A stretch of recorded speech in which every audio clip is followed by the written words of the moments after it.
Assalamualaikum warahmatullahi wabarakatuh. Alhamdulillah wassalatu wassalamu ala rasulillah wa ala alihi wa sahbihi wa mawala amma ba' Siswa-siswi Madrasah Aliyah Darul Ulum Palangkaraya, kelas 12 agama, mata pelajaran ilmu hadis, yang mana kita memasuki pertemuan ketiga yang berjudul kewajiban bersyukur, yang mana kita akan mengambil sebuah hadis yang diriwayatkan oleh Imam Al-Baihaqi di dalam kitab Syu'abil Iman dan juga diriwayatkan oleh Imam Ahmad.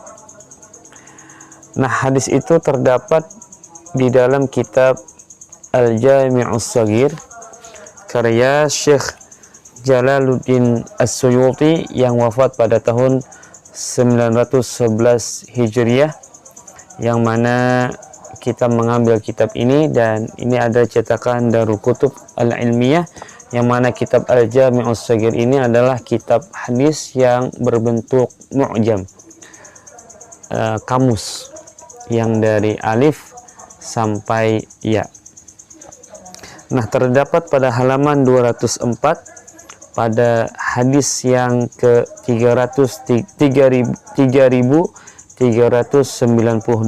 yang bunyinya begini: at-tahaddusu bi ni'matillahi syukrun wa tarkuha kufrun wa man la yashkurul qalila la yashkurul katsira wa man la yashkurun nasa la yashkurullaha al-jama'atu barakatun wal furqatu adabun. Hadis riwayat Imam Al-Baihaqi di dalam kitab Syu'abil Iman dari Nu'man bin Bashir. At-tahaddusu bi ni'matillahi syukrun. Kita terjemahkan dulu, nanti kita akan jelaskan. At-tahaddusu bi ni'matillahi syukrun. Memberitakan dengan nikmat Allah yang ia terima adalah sebuah kesyukuran. Wa tarkuha kufrun, dan meninggalkan pemberitaan, menyebutkan nikmat Allah yang ia terima adalah sebuah kekufuran nikmat. Wa man la yashkurul qalila la yashkurul katsira.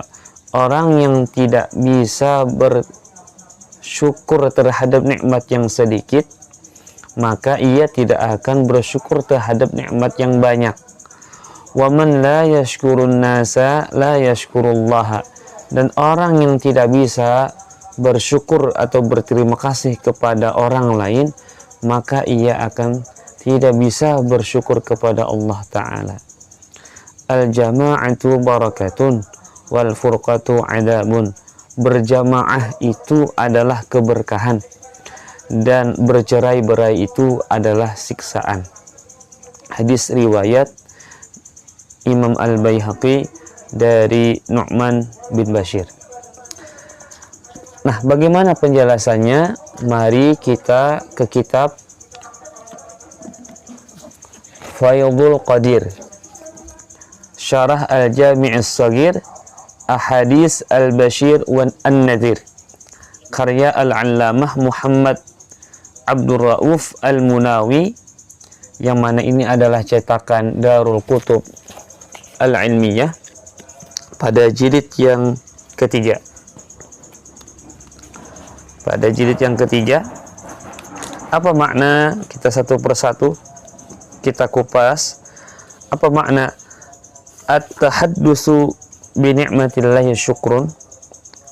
Memberitakan terhadap nikmat Allah yang ia terima adalah kesyukuran. Ini adalah sebuah anjuran ketika kita mendapatkan nikmat dari Allah Subhanahu wa Ta'ala, maka kita dianjurkan untuk memberitakannya, sebagaimana di dalam surah Ad-Duha ayat 11, wa amma bi ni'mati rabbika fahaddits. Dan adapun terhadap nikmat Allah, maka beritakanlah. Sehingga memberitakan nikmat yang nikmat Allah yang ia terima itu adalah sebuah kesyukuran. Jadi memberitakan nikmat itu adalah sebuah kesyukuran. Cuma kata ulama memberikan catatan juga dalam syarah ini adalah memberitakan nikmat yang ia terima itu kepada orang lain itu adalah boleh, bahkan dianjurkan ketika ia aman dari riya. Ketika ia aman dari riya. Kalau tidak aman dari riya, maka tidak dianjurkan untuk memberitakan nikmat yang ia terima kepada orang lain. Dan yang kedua catatannya adalah dia memiliki keyakinan atau dugaan bahwa orang yang ia ceritakan tentang nikmat yang ia terima itu ia tergugah hatinya untuk mengerjakan hal yang sama, kebaikan yang telah ia lakukan. Contoh misalnya kita mendapatkan nikmat Allah berupa Allah memudahkan kita untuk bersedekah. Bisa bersedekah atau beramal saleh itu adalah sebuah nikmat yang Allah berikan kepada kita. Jangan sangka bahwa nikmat itu adalah uang, mobil, apalagi rumah. Tidak sekedar itu. Bahkan kita bisa beribadah, dimudahkan oleh Allah untuk bisa beramal saleh juga adalah nikmat, dan itu adalah nikmat yang sungguh luar biasa. Nah, kita tadi bersedekah misalnya, lalu kita ceritakan kepada orang lain, maka catatannya ada dua. Satu, ketika kita menceritakan amal saleh yang telah kita kerjakan, satu catatannya kita aman dari sifat riya. Yang kedua, kita memiliki keyakinan atau sangkaan bahwa orang yang mendengarkan terhadap nikmat yang kita terima, misalnya berupa kita dimampukan untuk beramal saleh tadi, misalnya bersedekah, orang itu tergugah hatinya untuk mengerjakan hal yang sama yang kita lakukan. Kalau kita tidak aman dari riya, kalau kita tidak memiliki keyakinan atau dugaan orang tergugah hatinya untuk mengerjakan hal yang sama atau berbuat amal saleh serupa, maka lebih utama untuk tidak memberitakan nikmat yang kita terima. Kenapa? Dikhawatirkan hal itu memberikan efek buruk terhadap diri kita. Amal kita bisa menjadi rusak dan hati kita bisa menjadi kotor karena ada sifat riya di dalam hati kita. Itu makna yang pertama, at-tahaddusu bi ni'matillahi syukrun wa tarkuha kufrun. Memberitakan nikmat Allah yang telah ia terima itu adalah sebuah kesyukuran, dan meninggalkan memberitakan terhadap nikmat Allah yang telah ia terima itu adalah sebuah kekufuran nikmat. Kekufuran nikmat itu artinya bahwa ia telah menutupi sesuatu yang semestinya ia tampakkan dan syiarkan. Justru ialah menutupi, maka ini tak benar. Tapi syaratnya dan catatannya adalah dua hal tadi. Mudah-mudahan bisa dimengerti. Yang kedua, waman la yashkurul qalila la yashkurul katsira. Dan orang yang tidak dapat bersyukur terhadap nikmat yang sedikit, yang kecil, maka ia tidak dapat bersyukur terhadap nikmat yang besar. Semestinya adalah kita belajar bahwa bersyukur terhadap nikmat sekecil apapun. Ketika kita mampu dan bisa bersyukur terhadap nikmat yang sedikit, maka kita akan mampu juga untuk bersyukur terhadap nikmat yang besar. Semisal syukur itu adalah, kata dalam kitab ini adalah wasyukru salasatu aqsamin. Syukur itu ada 3 bagian. Syukrul lisan bitahaddusi bin ni'mah. Syukur lisan itu dengan menyebut nikmat, alhamdulillah semisalnya. Wa syukrul arkan, yang kedua adalah syukur dengan anggota tubuh, bil qiyami bil khidmah, dengan taat beribadah dan mengabdikan diri kepada Allah, menggunakan nikmat itu dalam hal ketaatan, bukan dalam kemaksiatan. Dan yang ketiga adalah wa syukrul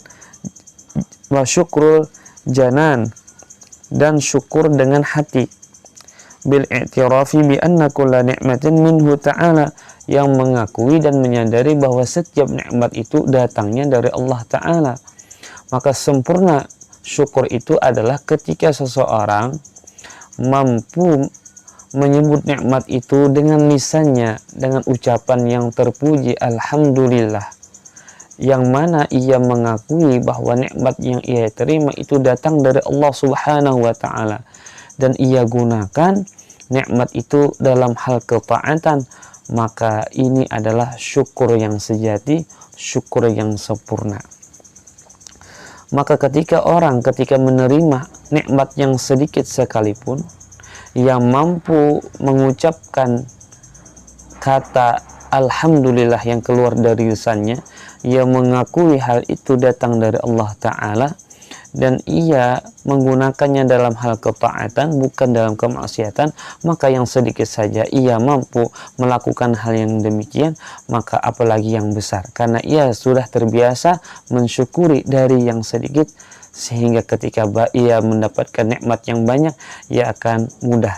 Berbeda ketika orang tak terbiasa untuk mensyukuri nikmat Allah, dari yang sedikit aja ia kesulitan, ia malah menggunakannya dalam kemaksiatan, maka apalagi yang besar, maka ia akan sangat sulit untuk bersyukur kepada Allah Ta'ala. Itu makna yang kedua. Allah Subhanahu wa Ta'ala berfirman, wa itta'adzana rabbukum la in syakartum la azidannakum wa la in kafartum inna adzabi lasyadid.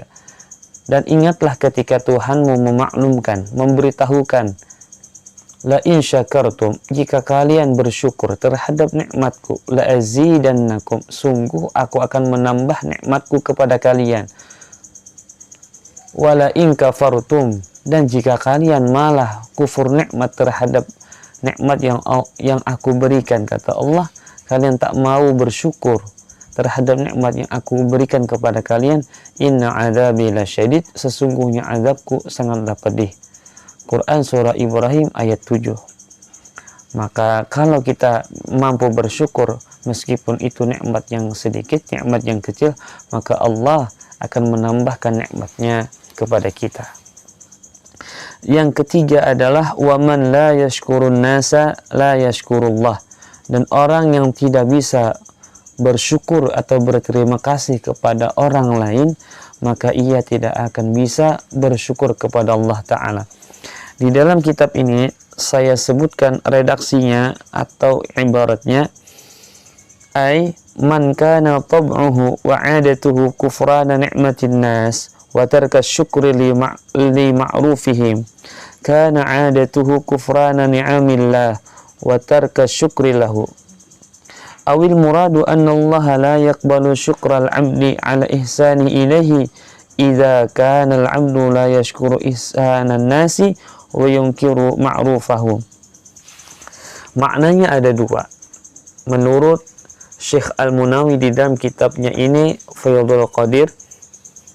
Satu, orang yang tidak bisa berterima kasih kepada orang lain, maka ia akan sulit atau tidak akan bisa bersyukur atau berterima kasih kepada Allah. Maknanya yang pertama adalah, kalau seseorang itu kebiasaannya, tabiatnya memang tidak bisa berterima kasih kepada orang lain terhadap kebaikan orang lain kepada dirinya, maka ia pun pada kebiasaannya itu tidak bersyukur terhadap nikmat yang Allah berikan kepada dirinya. Jadi kalau kebiasaannya tidak bisa bersyukur terhadap kebaikan orang lain kepada dirinya, maka kebiasaannya juga ia tidak bisa bersyukur terhadap nikmat yang Allah berikan kepada dirinya. Itu yang pertama. Yang kedua adalah, maknanya adalah bahwa Allah Ta'ala tidak menerima syukur seorang hamba terhadap kebaikan Allah yang Allah berikan kepadanya apabila hamba ini tidak berterima kasih kepada kebaikan orang lain kepada dirinya. Jadi maksudnya adalah Allah hanya akan menerima syukur seorang hamba apabila ia juga bersyukur atau berterima kasih kepada orang lain, yang mana orang lain ini telah berbuat baik kepada dirinya. Jadi ada hubungan antara penerimaan Allah terhadap kesyukuran seorang hamba kepada kebaikan orang lain. Artinya bahwa kita diperintahkan untuk berterima kasih kepada orang lain. Sebagaimana misalnya dalam Quran surah Luqman ayat 14, Allah Subhanahu wa taala berfirman, ini kitabnya adalah kitab atau tafsir Marah Labid di Kashfi Ma'nal Quranil Majid karya Syekh Nawawi Al-Bantani rahimahullahu taala yang wafat pada tahun 1316 Hijriah, yang merupakan ulama kebanggaan kita, ulama Nusantara. Allah Subhanahu wa taala berfirman, anishkurli wa liwalidayka, hendaklah kamu bersyukur kepadaku dan kepada kedua orang tuamu. Jadi Allah memerintahkan untuk bersyukur kepadanya dan juga bersyukur atau berterima kasih kepada kedua orang tua.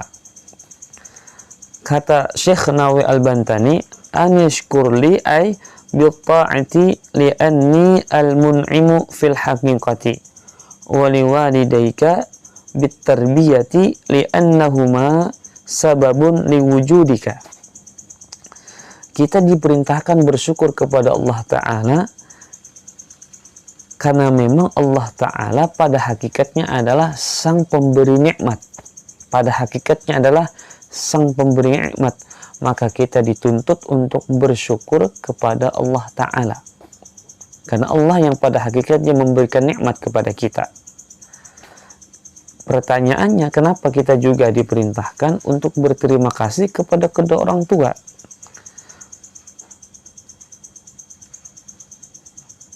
Li'annahuma sababun liwujudika, karena kedua orang tua kita itu adalah menjadi sebab keberadaan kita lahir di dunia ini. Jadi maksudnya adalah bahwa Allah memerintahkan kita untuk bersyukur kepadanya dan juga berterima kasih kepada kedua orang tua, karena kedua orang tua ini adalah sebab, adalah wasilah, adalah perantara yang mana kita hadir di dunia ini. Sebagaimana halnya tadi, waman la yashkurin nasa la yashkurun nasa la yashkurullah. Orang yang tidak bisa berterima kasih kepada orang lain, maka ia tidak akan bisa bersyukur kepada Allah Ta'ala. Artinya kita dituntut untuk berterima kasih kepada sebab, berterima kasih kepada perantara, yaitu orang-orang yang telah berbuat baik kepada kita. Maka kita diizinkan oleh syariat untuk berterima kasih kepada mereka, karena mereka adalah wasilah yang telah menyampaikan nikmat Allah kepada kita. Nah, sebagaimana kedua orang tua kita tadi adalah menjadi sebab atau perantara nikmat Allah yang telah Allah berikan kepada kita, sehingga sebab mereka berdua kita hadir di dunia ini. Bagaimana cara kita berterima kasih kepada kedua orang tua? Sufyan bin Uyainah telah berkata, man shalla as-salawatil khamsa faqad syakara Allah Ta'ala. Siapa saja yang salat 5 waktu, sungguh ia telah bersyukur kepada Allah Ta'ala. Jadi dengan salat 5 waktu artinya menjalankan perintah Allah, maka sungguh ia telah bersyukur kepada Allah Ta'ala. Wa man da'a lil walidaini fi idbari salawatil khamsi faqad syakara lil walidaini. Dan siapa saja yang berdoa kepada kedua orang tua setelah salat 5 waktu, maka sungguh ia telah bersyukur kepada kedua orang tua. Kalau kita mendoakan dengan doa yang baik setelah sholat usai, yang kita kerjakan sholat 5 waktu tadi, kita doakan kedua orang tua kita, maka sungguh kita telah bersyukur terhadap kedua orang tua. Kalau kita bisa bersyukur kepada sebab, kepada wasilah, maka kita akan mudah untuk bersyukur kepada Allah Ta'ala yang merupakan hakikat dalam memberikan sang pemberi nikmat kepada kita. Dan yang keempat adalah al-jama'atu barakatun wal furqatu adabun. Berjamaah itu adalah keberkahan dan bercerai-berai itu adalah siksaan. Berjamaah itu adalah keberkahan dan bercerai-berai itu adalah siksaan. Ketika kita bisa berjamaah, ketika kita bisa bersatu, maka kita akan mudah untuk mengerjakan secara bersama-sama kebaikan-kebaikan demi kemaslahatan dan kemajuan bangsa kita dan peradaban yang lebih baik daripada sebelumnya. Tapi kalau kita bercerai-berai, maka akan terjadi kemudaratan yang besar. Maka bukan kesuksesan dan keberhasilan yang akan kita capai, maka kegagalan dan kemunduran yang akan kita tuai akibat dari bercerai-berai. Oleh karenanya, kata Allah Subhanahu wa taala, wa'tasimu bihablillahi jami'an wa la tafarraqu. Quran surah Ali Imran ayat 103. Berpegang teguhlah kepada tali agama Allah kalian semuanya, wala tafarraqu, dan janganlah kalian bercerai-berai. Artinya Allah memerintahkan kita agar kita saling bekerja sama dan saling berjamaah dan saling bersatu, dan kita dilarang untuk bercerai-berai karena itu akan memberikan mudarat kepada diri kita dan kehidupan kita bersama-sama. Nah, anak-anakku sekalian yang dirahmati oleh Allah Subhanahu wa taala, sedikit kita menyinggung tentang hadis tadi. Nah, hadis tadi adalah diriwayatkan dalam kitab ini adalah riwayat Imam Al-Baihaqi dalam kitab Syu'abil Iman dari Nu'man bin Bashir. Cuma catatan dari Syekh Al-Allamah Al-Munawi ini bahwa di dalam riwayat hadis ini ada Abu Abdurrahman Asy-Syami yang dimasukkan oleh Imam Az-Zahabi ini di dalam kumpulan-kumpulan hadis yang dhaif. Jadi dinilai oleh Imam Az-Zahabi ini adalah dhaif karena lantaran ada orang yang karena lantaran ada Abu Abdurrahman Asy-Syami, karena lantaran ada Abu Abdurrahman Asy-Syami dinilai ada kekurangan pada perawi Abu Abdurrahman Asy-Syami, maka hadis ini dinilai digolongkan menjadi hadis yang dhaif atau lemah. Wa qala al-Azdi kadzabun. Bahkan Imam Al-Azdi itu mengkategorikan Abu Abdurrahman Asy-Syami ini adalah orang yang pendusta.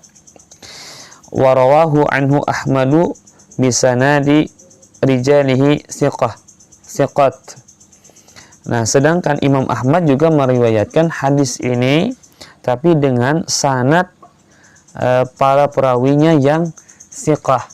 Siqah itu adalah sifat rawi yang menghimpun dua hal. Satu, dia al-adalah, yang kedua al-dhabat. Al-adalah itu adalah orang atau sifat al-adalah itu adalah perawinya adalah orang yang muslim,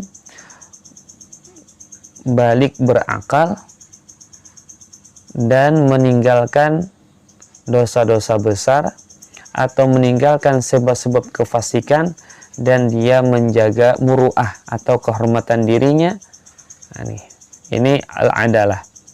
Yang kedua ad-dhabat. Dhabat itu adalah dia memiliki kekuatan dalam dalam menjaga hadis, baik dari segi tulisan maupun dari segi hafalan atau ingatan, sehingga ketika dia diminta untuk menuliskan kembali kapan saja, bahkan bertahun-tahun yang akan datang, ia tetap mampu untuk menuliskan hadis yang ia simpan atau hadis yang ia miliki, ataupun disuruh untuk menyebutkan hadis yang ia miliki, kapan saja ia bisa menyebutkannya meskipun sudah bertahun-tahun. Berarti dia dobat. Nah, kama bayyanahu al-Haythami fakana yanbaghi lil muallifi azwuhu lahu. Kata Imam al-Haythami, sebagaimana yang dijelaskan oleh Imam al-Haythami, sepantasnya muallif, maksudnya Syekh Jalaluddin Asyuti, itu menisbahkan hadis ini kepada Imam Ahmad, karena rawi-rawi yang dibawa oleh Imam Ahmad itu semuanya adalah thiqah. Bukan dinisbahkan kepada Imam Al-Baihaqi, yang mana ada salah satu perawinya yang dianggap lemah sehingga dikategorikan oleh Imam Az-Zahabi dalam hadis-hadis yang lemah. Nah, ini sedikit tentang status hadis ini.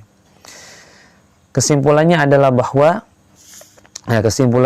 bahwa satu, mari kita memberitakan atau menyebut-nyebut nikmat Allah yang telah kita terima, kalau kita memang aman dari riya, dan orang yang mendengarkannya atau yang mengetahui tentang pemberitaan yang kita kabarkan tadi tergugah hatinya untuk mengerjakan hal yang sama yang kita lakukan. Dan yang kedua adalah, marilah kita bersyukur terhadap nikmat, baik itu nikmat yang sedikit apalagi nikmat yang besar, dan mulailah kita untuk bersyukuri nikmat-nikmat yang simpel, yang sederhana, yang sedikit.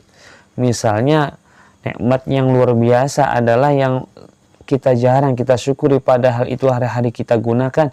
Nikmat bisa melihat, nikmat bisa mendengar, nikmat bisa berjalan, nikmat bisa berbicara.